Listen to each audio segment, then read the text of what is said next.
probably wondered why your history class is so important, right? You've wondered why you have to learn this stuff. It's useless, right? Well, I've been researching and this event, and I think that history is important, and through it I hope to explain a little bit of why I think it is. Edmund Burke, the famous 18th century English politician, and George Santayana, a 20th century American philosopher, have both said pretty much the same thing. They say, those who do not know history's mistakes are doomed to repeat them. So now, I'm going to be talking about the background, the event of, and the aftermath of Kristallnacht, also known as the Night of Broken Glass.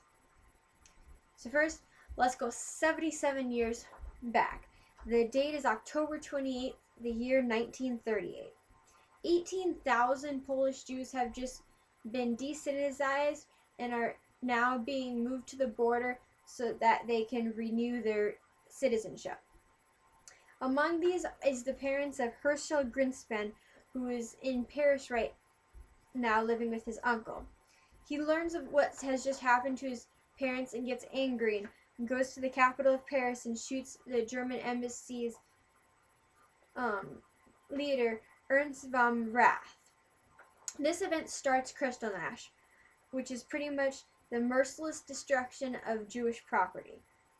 Let me take you further back than that, though, because after all, why would all these people want to destroy their neighbor's stuff? This shop that's across the road, why would they want to destroy it? Well, I don't think that these Germans were all that different from you and me. I think they were just influenced by a very, very smooth talker. Hitler was a great public speaker. He could make the people feel united. He brought in a sense of nationalism. Nazism in general is nothing more than just a super overextended version of nationalism. He helped the German economy grow. It had been doing terrible, and he built it up. He had helped them rebuild their pride after they'd been so disgraced after World War I. In a way, he won them. And once he won them, he started to bring in his other ideas, his other agendas. One of them being racism. In Mein Kampf, he raises the Germans to the top of the evolution chain. He talks of how the Aryan race has done everything, and the Jews have just been pretty much standing there watching the whole time with the rest of everybody. From his book Mein Kampf, which I access online through the Project Gutenberg of Australia ebooks, he says directly from his book. He says, this is chiefly applicable to that parasitic nation which, particularly at the present time, preys upon the honest portion of mankind. I mean the Jews.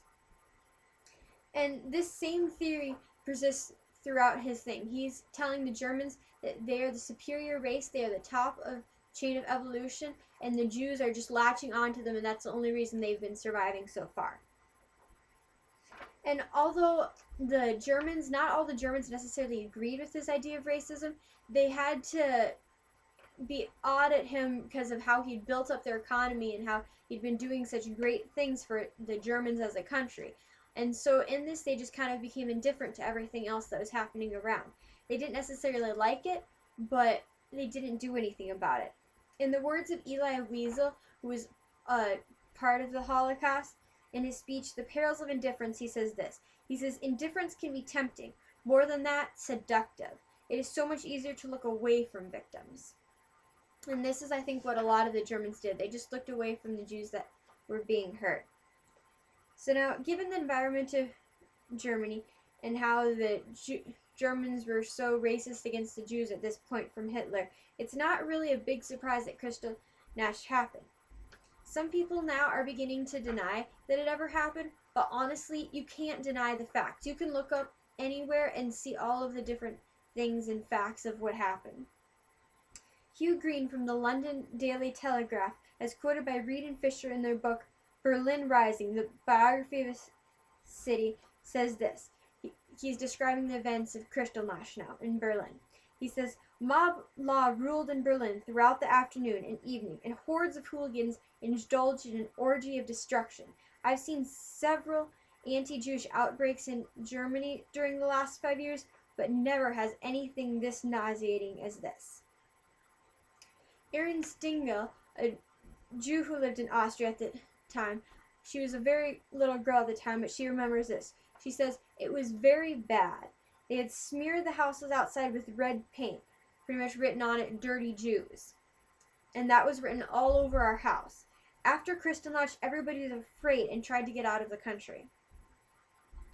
Gerald Libanu, interviewed by the United States Holocaust Memorial Museum, remembers it as his father getting a letter from the synagogue leader saying how the synagogue that they had just built a couple years earlier had been caught on fire, and he'd been trying to get firefighters to put it out, but they refused. They weren't allowed to. And also how he went out the next day in the art supply store that he went by every day and looked and googled at the stuff in their windows, how every single window was smashed in, and how everything that was nice in it had been completely raided and looted. Non-Jews too, you can find stories of them, how firefighters were punished for putting out fires in the synagogues and told only to put out fires of non-Jewish people. How the police weren't allowed to interfere unless a non-Jew was starting to get hurt. Martin Luther King Jr. also has said, "Never forget that everything Hitler did in Germany was legal. He didn't encourage the people to do it, he just let it happen." He said, "Oh, well, it's just their outbreaks of anger, we just can't help it."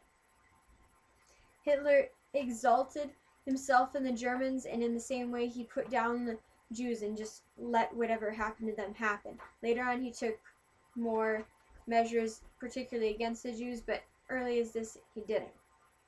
So now, what, may you ask, was the aftermath of Kristallnacht? Well, to make it short, it pretty much started the Holocaust.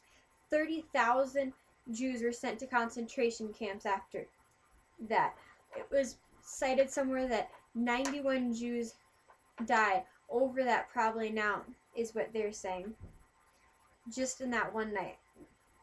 Diem reports in his book Kristallnacht, the Nazi terror that began the Holocaust, also talks of how the Jews who had just had all their shops and houses and everything vandalized were told that they weren't allowed to let their insurance cover it. They had to pay for it themselves.